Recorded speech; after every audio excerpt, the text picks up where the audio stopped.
All right. Hi, everyone. Welcome back to season 4 of Black.Queer.Alive. I'm Mimi Tempestt, and I'm here with Corinne Smith. Corinne, how you doing? I'm good. How are you? Yes, I'm doing okay. I was telling you a little bit earlier. I just feel like I'm so excited all the time when I do an interview, but I'm always like my brain. I hop everywhere. So it's I get it. I'm like trying to shift doing like work and all this other stuff and like be in my body and I understand. It's a lot all at once. nice, nice. Where are you at right now, Corinne? I'm in East Oakland in Oh, my home, my little home with my cat, my plants. nice, nice. You and I are not too far from each other. Yeah. Nice. All right, let's get it going. Tell me your age, what you're passionate about, and what motivates you. I'm 31. Wow, I'm passionate about a lot of things, but I'm mostly passionate about art, spirituality, like really focusing on how we treat one another. What really motivates me too is, or that I'm also passionate about, is color, which is why I love your space. I'm an artist, so a lot of how I communicate is through color, and it brings me a lot of joy surrounding myself by like natural color, plants, seeing flowers, just going outside, being quiet and still with myself and just being really present. So yeah, all of those things bring me a lot of passion, and being in my community, being with people, which is obviously very difficult right now. So that's been a hardship so far, but also I've been really enjoying the time to reflect and have some solitude too. So Tell me about the type of art you make. um, I mostly am doing illustrations right now, but also do have been doing more paintings and more textile design. But a lot of what I'm exploring with my art is definitely blackness, queerness, and really how to cultivate joy in your body and yourself while navigating grief, while navigating sadness, loss, anger, a lot of which obviously is coming up this year. So it's definitely been a cathartic practice. I thought you had a very interesting response. And let me know the boundaries or parameters of how we could talk about this. But you said in your response that you had stopped making art for like 10 years as a Yes. result of trauma. Um, what what was that like? Like stopping and then I'm assuming beginning again, or what was that journey like for you? Oh, wow. It was pretty intense. There was a lot of different things that led to me not practicing art for quite a while. And um, I've always been making things, drawing, making dolls, like painting a wall when I'm not supposed to since I was a little kid. And art was always a safe space for me. It was something that I just went to do. I was very much an introvert. I was really shy. And that was just how I expressed myself through art and then through clothes. I'm wearing all black today, but usually it's colorful. But a lot of I really started expressing myself through art more when I was molested when I was a child. And I also experienced a lot of sexual trauma in my early teens, and then unfortunately again in my early 20s. So around that time too, in my teens, I was going into college. I went to school for fine art. I had been raped right before I started school, and it was I was already uncomfortable going to school, being on my own, and then being around so many people that didn't look like me, which has honestly been a lot of my life. And also not knowing how to speak about that, how to express that. And so um, I was very misunderstood throughout school. I was one of a few Black people out of my whole class in college. And so I didn't relate to anyone, or felt I didn't relate to anyone. And that a lot of my teachers didn't understand me. And a lot of the responses that I was having to, you know, an accumulation of things that happened in my past, um, led me to just do what I wanted to do in school, right? Like, I'm in school. Why should my money go towards not exploring what I'm passionate about and what fuels me? The problem with art school in particular, too, is just that it's so subjective. Like, a teacher can just fail you because they don't like your project. And so there were certain teachers that really gravitated towards certain students. And I had a couple that were kind of in my wheelhouse, but for the most part, I was asked, like, why was I even there?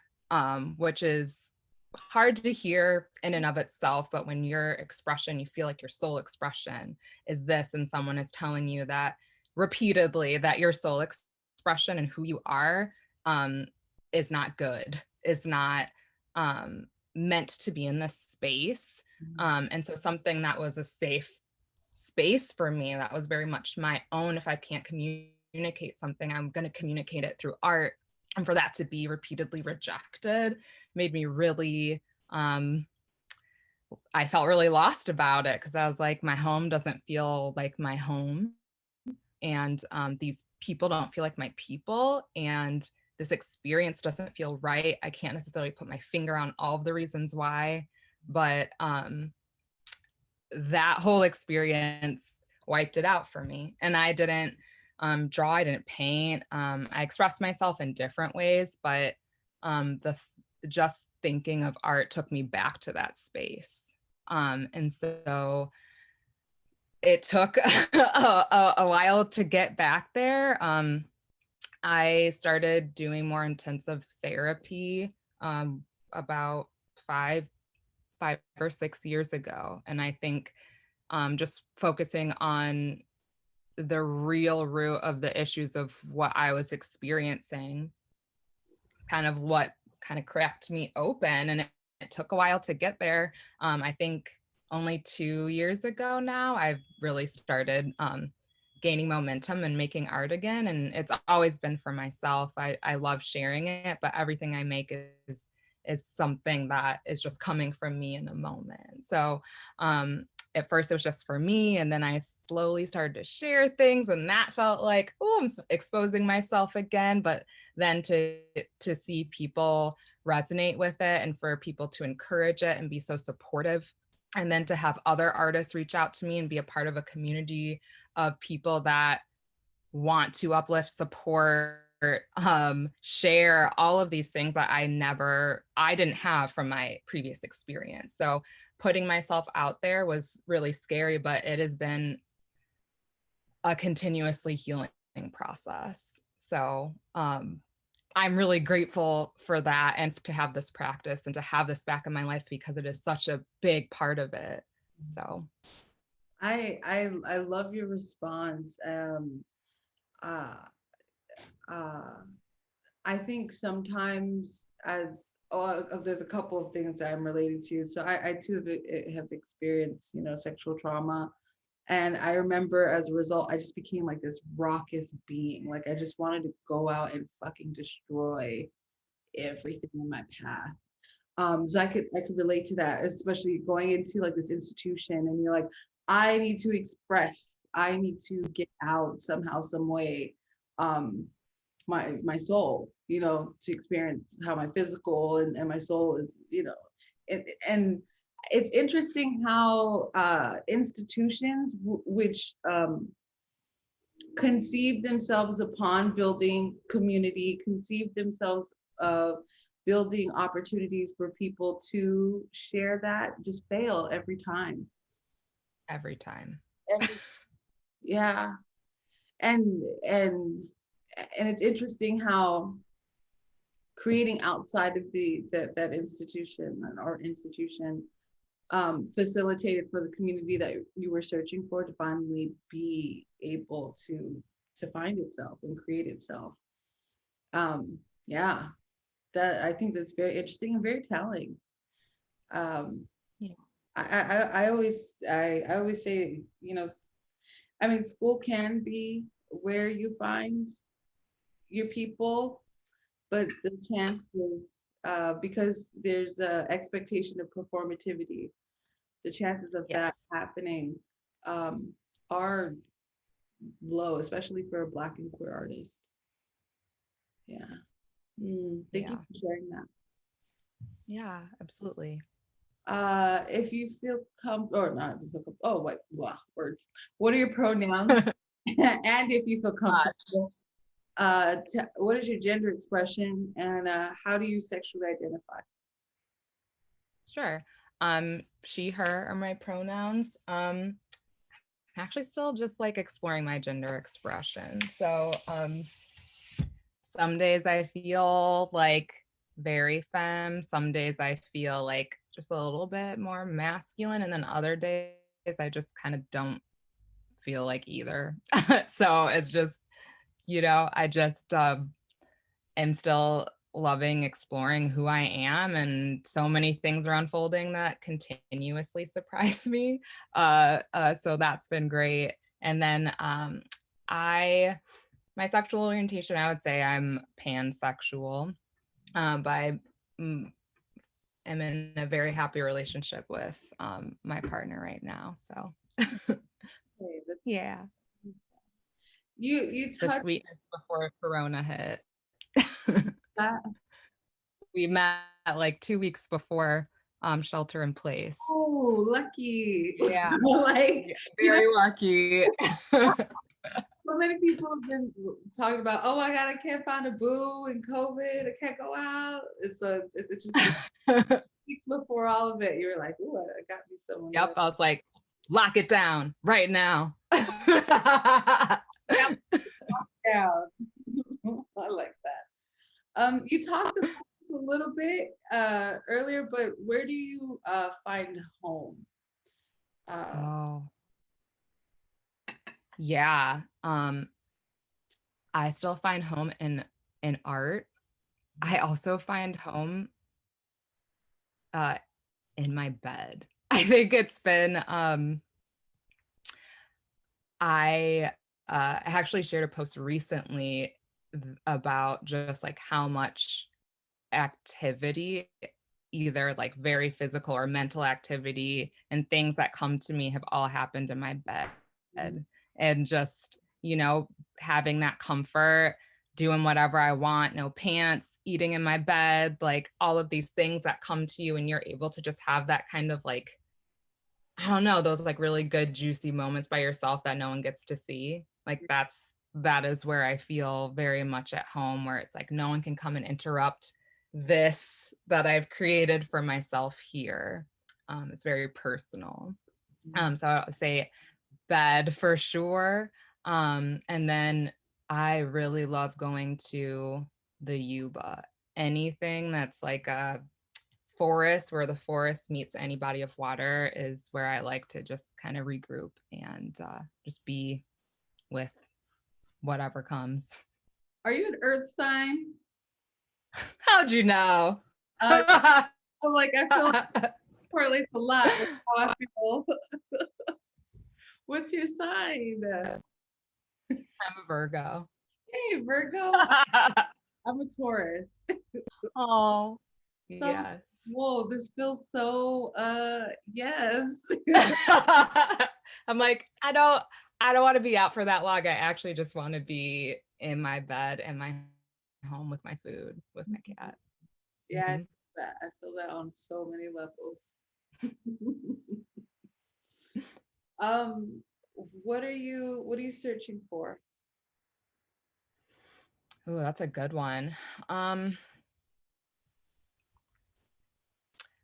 I actually don't feel that I'm searching for anything right now. I felt like I was searching for a long time. And at the where I'm at right now is that I'm just I'm just ready to let things come, and not without effort, but I don't want to search. I just like, I feel like I have the things that I need now, and I'm prepared for whatever else is going to come, but I'm not going to actively seek it out, if that makes sense. It makes all the sense. Uh, I think I think if last year taught, I mean, last year taught us like a lot of things, right? But I think if last year taught us anything, um, that the something about being still and being open to receiving, versus constantly going and seeking and seeing and discovering, like something about the act of receiving opens up like a whole realm of possibilities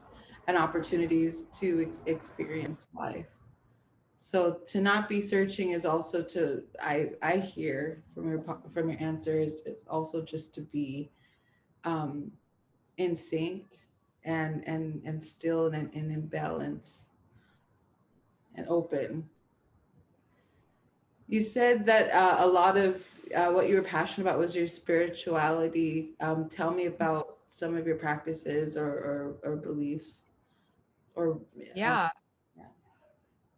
Um, I don't, I actually don't subscribe to anything in particular. It's more of what moves me, or how I would just say, like, what moves my spirit. And so what's important to me is being kind. I think that's a cliche thing to say, but mostly being kind to myself too, kind to other people, being patient, which is so difficult, especially when people don't understand that they're hurting you or other people. And to be patient, knowing that maybe they don't understand it, it doesn't mean that that result is not okay, but just being able to hold space for that. Um, I do, I would say if I do feel called to do tarot, or I feel called to write something, it's more of like I'll feel channeled that, okay, I need to get this out, or something's calling me to do my deck right now. What information do you need to give me? Um, I also feel very connected to um, folks that have passed on. I feel a really strong connection with my grandfather, and I, when things come up or something that his medicine is there, I can smell exactly what he smells like, and I know he's right there. So it is kind of I think, I guess my spirituality is just being um aware and in tune with what's coming up for you, and not having to analyze it, which is really hard for me, and just like being with whatever that is, for whoever you are, and those things come up in different ways for different people. This is just how it comes up for me. um, but a good practice too for me spiritually is um, doing a body scan, just really laying down and being in my body. I am a worried person. My head is like everywhere all the time, and so um, being able to check in sometimes is really hard. Sometimes stillness is really hard, but it is really important, and it also yields a lot. And I think I'm a person that feels a lot, but never really knew how to feel my feelings in a positive way. And I didn't know what that was, and I didn't even realize that I wasn't doing that. So I think part of this practice too is just allowing my feelings to be, and they are very informative. Oh, it's interesting that you said that because I think it was yesterday or the day before. I always listen to like podcasts and stuff like that, but someone was saying feeling without judgment. Mm-hmm. Ooh, it's The hard. That is very hard because it's one, because one, there's like, I think there's an unconsciousness about how we give judgments to our feelings. But once you Mm-hmm. have that awareness, you're able to distinguish that, and the process at first becomes like this weird tug of war. Is this my feeling or is this my judgment about my feeling? You know? Yep. Yeah, and it's almost as if you have to go into like a meditative state and go, no, this is I'm being, and this is happening, but this is not me, right? Like the circumstance is real, but how I react to the real is that I have power in that still.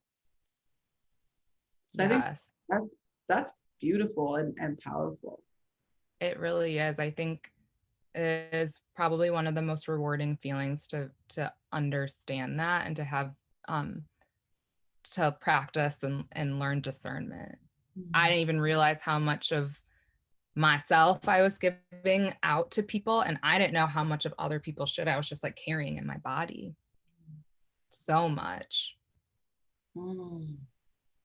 Wow. Yeah, thank you for reminding me of that. I appreciate that. I have to very often to myself.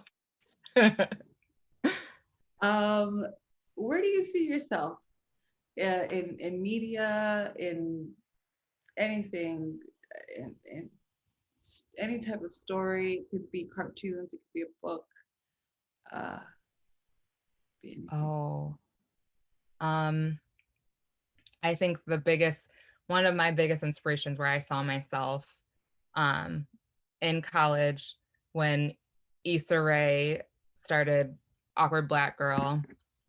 It was my senior year when it started, and I was like, who is this? What is this? Yes. And then when I heard like HBO's picking up a new show by her and just like watching her soar and be this like beautiful, weird, like what's going on, Black woman, natural hair, just like different, right? Like I felt like when where I grew up in the suburbs of Detroit, and I didn't see a lot of people like me, and the expectations of who I was not who I am. So it was nice to see someone who wasn't like a stereotype and who was quirky, who did weird stuff, got in trouble, like messed up a lot. Like it just had these weird relationships and navigating that and like weirdly like dating. I don't know. It's just I loved her and I still love her and just am so excited to see everything she does. And I'm definitely a fangirl of hers. Yeah, Um, I like yeah. her. She's fun. She's fun to watch, and you're like, I do that. Yep. I'm like, I talk to myself in the mirror like that too. That's I do that weird, annoying stuff, and now I'm in the middle of doing it and can't stop it. Like I just felt she gets it, and I feel like that kindred connection with her, even though I don't know her. before Issa or just anyone, was there like a first person that you felt connected to? Like, is Issa like the first person you felt like you saw yourself or felt connected to? Is there anyone prior to her? um, I let me think about this one.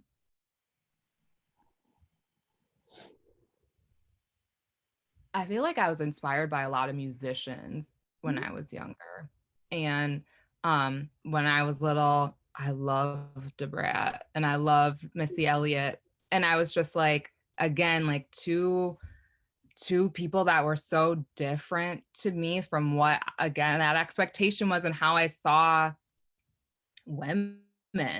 I was like, I don't like I like being weird. I like dressing, wearing strange clothes, having funky hair, and just to see, especially Missy and these wild music videos and these outfits. And like, I just thought she was incredible and being around all of these men, but not, um, Yeah. never being fetishized, which is a lot of, like a lot of Black people's experiences. And just to see her like hold her own and be so successful and then have other people come up under her and be humble and just, yeah, I think she was a really big one for me. I think of who else was there. Yeah, she's the big one that's coming to mind right now. It's interesting because I did an interview, I think sometime last week, and they also said Missy Elliott. And the point that they brought up, which I'm like bringing both of your answers together, was Missy was very much in control in how you, the audience, perceived her. and Yes. and it was okay to be weird, but it was also okay to be like sexual, and but also like how that sexual energy was going to be conveyed was very much up Mhm. to her. So Yeah. yeah, yeah, or just like, yeah, my head is gonna be here, but my body's gonna be dancing over there, and I think that's cool because I say it's cool, and that was just like very much Missy. So much Yes. energy. Yes. I wish my hope is that more girls get to be like Issa and be like Missy, and it's not like we're not, but my wish is that um that there's more space for that type of representation to continue. Yeah, me too. Like there are a lot of us that are artsy weirdo. Like we're out here.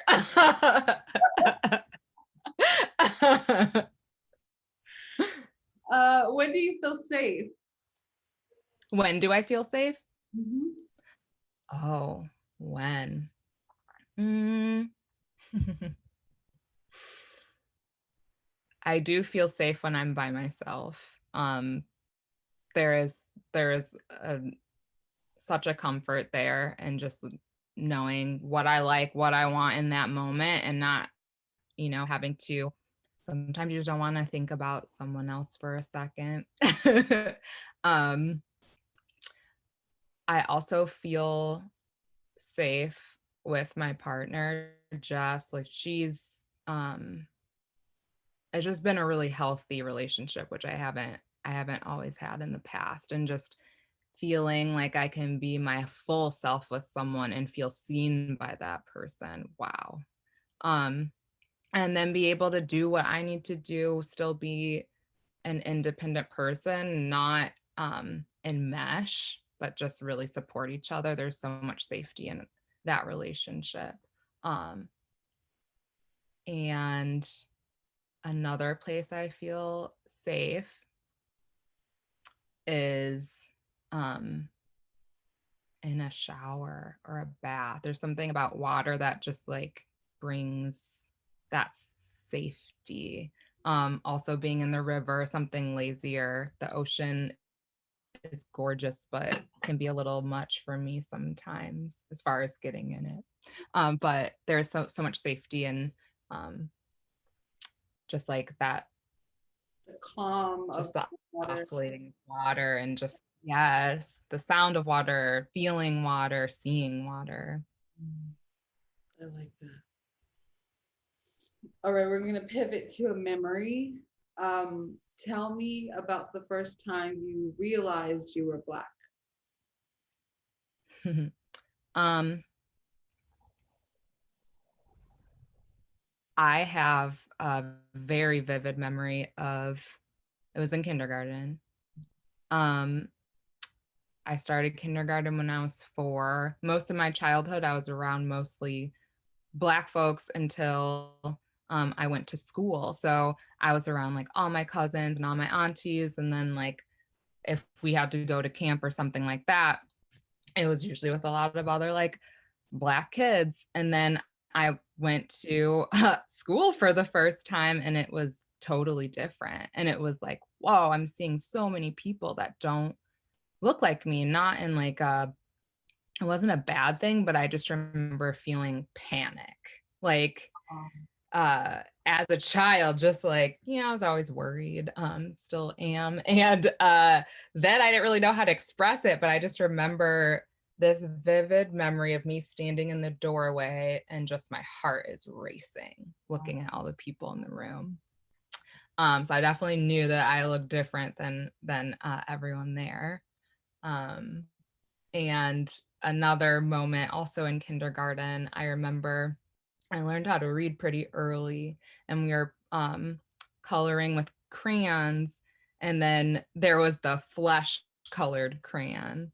And I was like, I think it's called skin. It wasn't necessarily called flesh, but it was something regarding skin, a skin tone, and it was peach. And I was like, this is not mine though. So who's How did and you just being really confused, like what? you had I mean you're in kindergarten, but how did you handle that? Did you just use the crayon or did you go get a brown one? Did you raise your hand? How did that play out? Or did they I just think I just I think I just used it. oh shit. Okay. Yeah. Yeah. That actually is illuminating some other things that came up, and just how like the people that were around me were the people I drew. And so it was like shifting from drawing mostly like black kids, then kind of like black and white kids, and then for a little time it was like that was just kind of the standard. That's what we were given. That's kind of like, all right, there's less and less room for you. But I think your perspective is so interesting. I'm thinking about the motherfucker who was handing out the crayons and saw this beautiful black baby and was like, here, beige. That's just, whoa, Lots of that. Yeah. whoa. Okay. Lots of that I'm still unpacking. That's like, whoa. Yeah. The conscious, Very problematic. yeah. We're gonna pivot to another memory. Tell me about the first time you realized you were queer. Mm. Um, the first time I realized I was queer, I guess I didn't even think of it in that way. I thought everyone was just like, I'm into whatever I'm into. Like I would see I think I was probably in second or third grade, and I was at um summer camp, and or before third grade, and there was this girl that played basketball every day, and I was just like entranced by her. And I was like, who is this? And that I just thought that was like, I don't know, I didn't think about it. But then I had other instances where that would happen, and I was like, okay, well, I'm really like, I had a huge crush on the goalie of my soccer team that I played on in through all through high school. Never said anything to her about it, and never really like vocalized it to anyone. It was just like, I'm just into you, and like that kind of is what it is. Have you internalized that? You just like never spoke it out.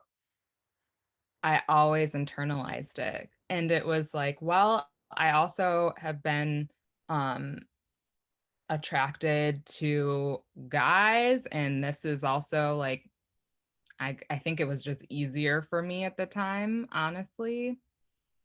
And it was like, if I have this attraction, I don't want to deal with having a conversation with my parents about how I'm feeling, because I don't really know how I'm feeling, and it's not wrong. None of it ever felt like this is not the way that you should ever feel. It just was like, this is how you feel, but how do you want to explore it? And like, how do you approach someone if you don't know that that's what you're into? And especially when you're a teenager and like all that, I was like, I I can't even deal with myself, let alone trying to explore that. But it's always been there. And I remember being fascinated by um, people who were just out and proud, especially where I grew up, in the Midwest. And it just, I don't know, I always had friends that would end up coming out to me in high school, and I never thought about it. Like, still, that doesn't necessarily mean anything besides them feeling safe and comfortable talking to me about it. But just like so many things that seem, I guess, more obvious now that I'm older, and even coming out, it was like, okay, like we figured that one out. So, yeah. When did you feel, or when did you begin exploring your queerness out loud, or to, yeah, out loud, and not in a way where you like to say, hey, I'm coming out, like, not, but when you said, you know what, I do have feelings for someone, and I'm going to pursue that or see what happens. Yeah, it actually just kind of was an interesting situation, really. It just kind of came out of my body without my brain. It just flew out of my body. So I was in a long-term relationship with um an ex-boyfriend. We were together for like 7 years, and I was just going through a lot of understanding myself, and also going through like a period of a lot of change and going to therapy and dealing with trauma, and also Saturn return, all that, like all of it all at once. And then my partner at the time also happened to be white, and just like navigating that and feeling fetishized, feeling like there's just so much on my plate here, and also that there are other people and there are other things that I'm wanting, but I can't articulate why. And I can't articulate why all my relationships with cis men in the past have been so like difficult or felt like such a struggle. And I've never felt seen in any of those relationships, and I still didn't understand why I didn't always, I rarely had sexual attraction. It was just like, maybe in the beginning I'm like, this is good, it just like feels good, and I just like don't want you around me. It's like, maybe maybe sit on that one a little bit more.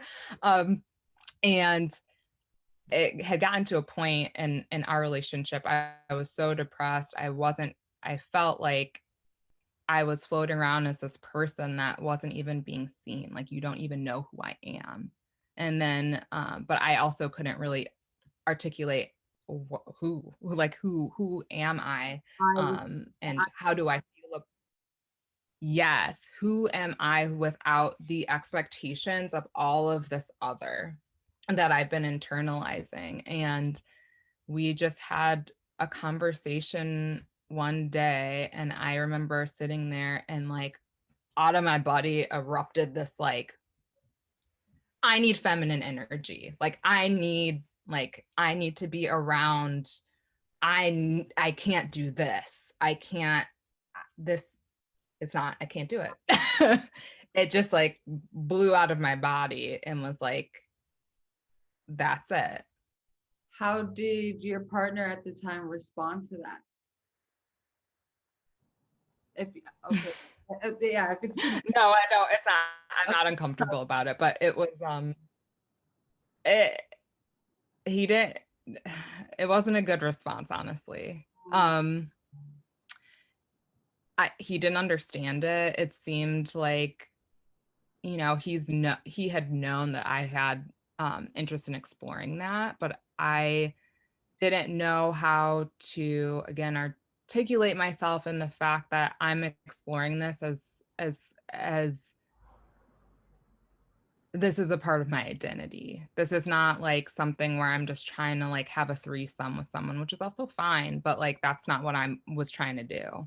And a lot of where he was coming from with it was like from this, I don't think he may or may not have been aware of what that sounded like to me, but it definitely sounded more of like, this is a fetishized thing for him. So like now it's like, okay, well, we can have this as a part of our relationship, and like imagining you imagining you with a woman is so sexy and like all of this stuff, right? That's just like, mm-mm, Mhm. mm-mm. And um I'm sorry, to cut you off. I'm sorry.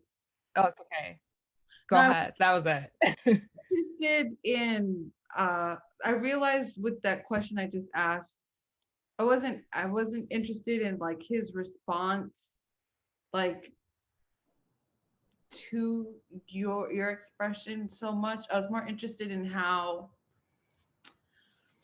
the expression of queerness up against like norms of heteronormativity of whiteness is met in the world, like, and like what you did as a like how you responded to his response, if that makes sense. I'm interested. I was How that I like I was interested in that because I think it's at okay. My brain is going in a lot of places. oh it's I Uh, understand. I think it's interesting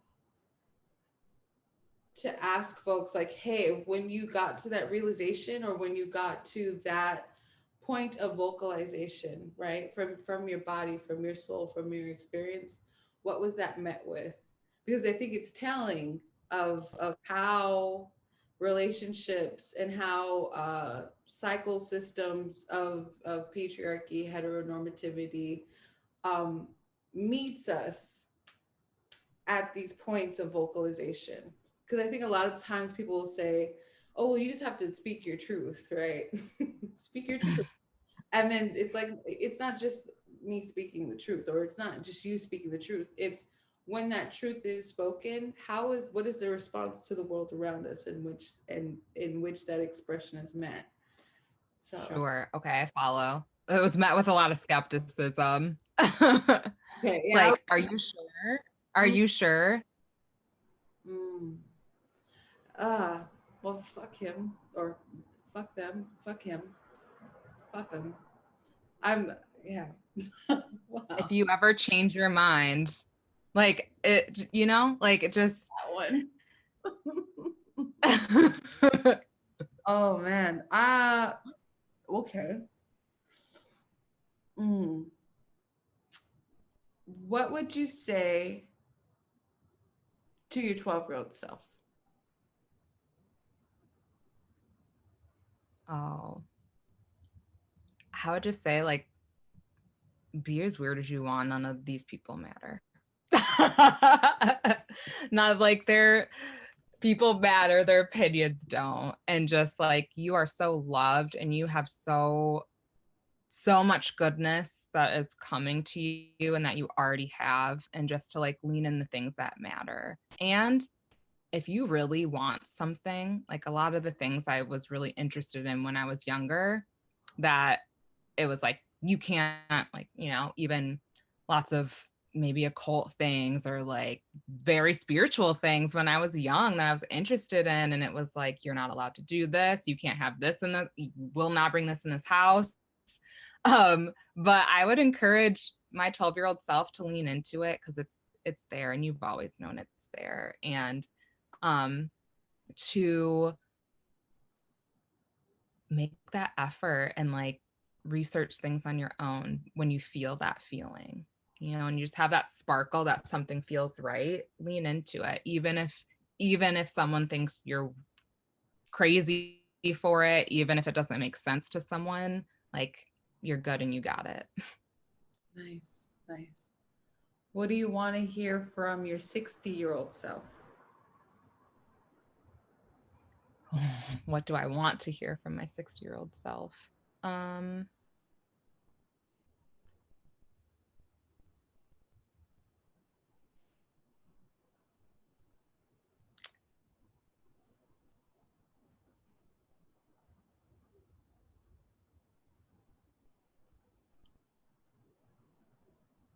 I'm actually not even sure.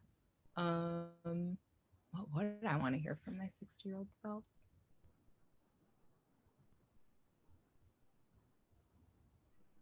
It's actually fun just imagining whoever that will be. I think a lot of things the same and a lot of things different, I'm sure. If I make it there. Um, I think I would want to hear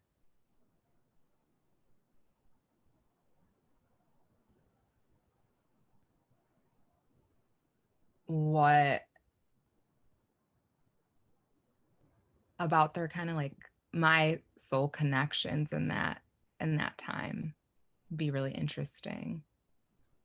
That's dope. I like that. I like that. How do you experience love?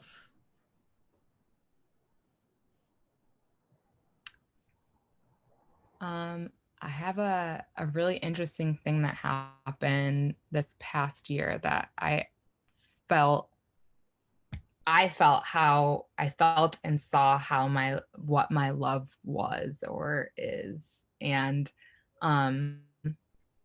it was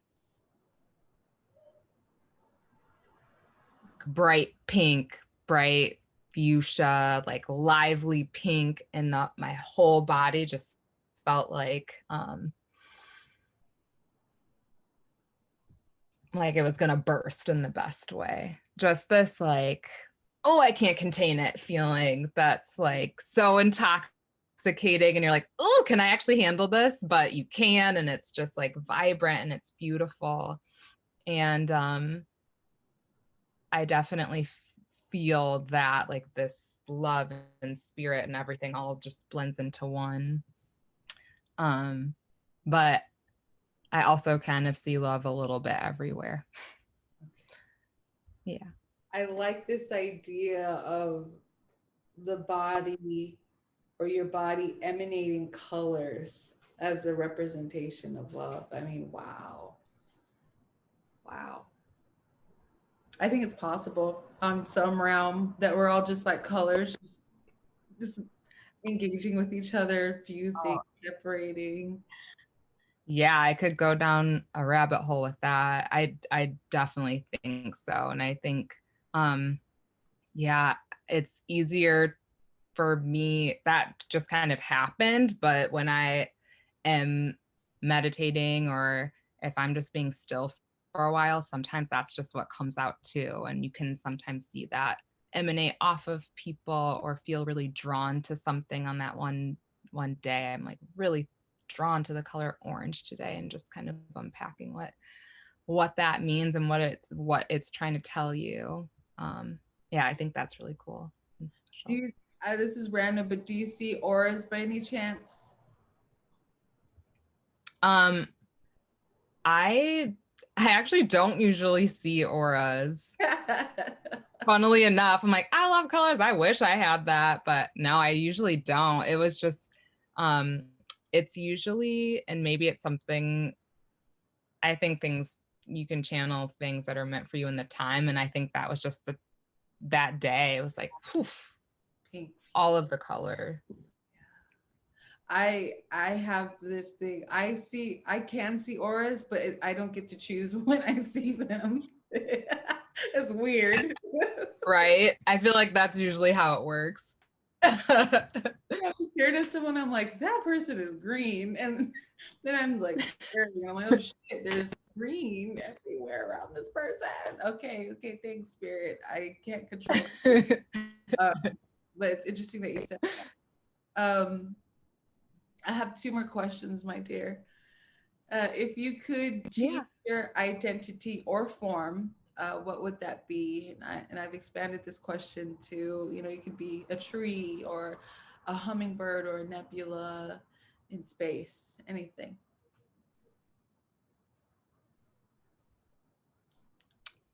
Um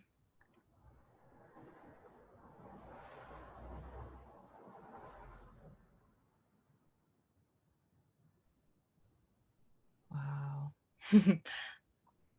What a question. What would I want to be? There are a couple of things that are coming up.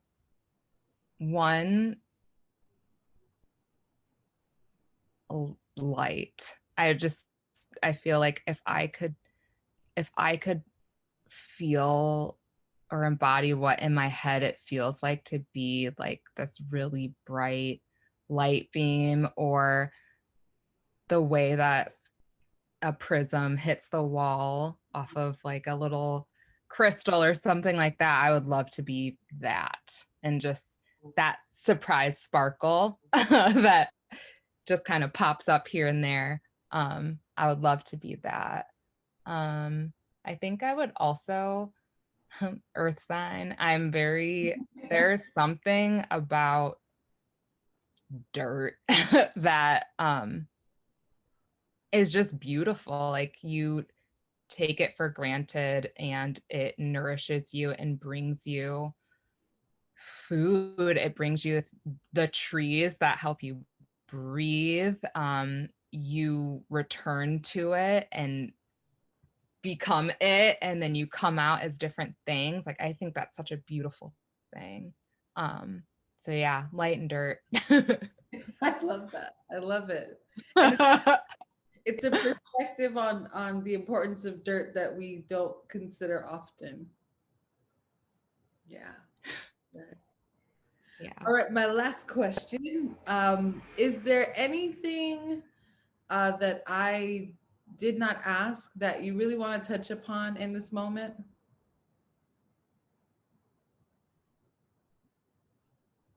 I don't think so. I think um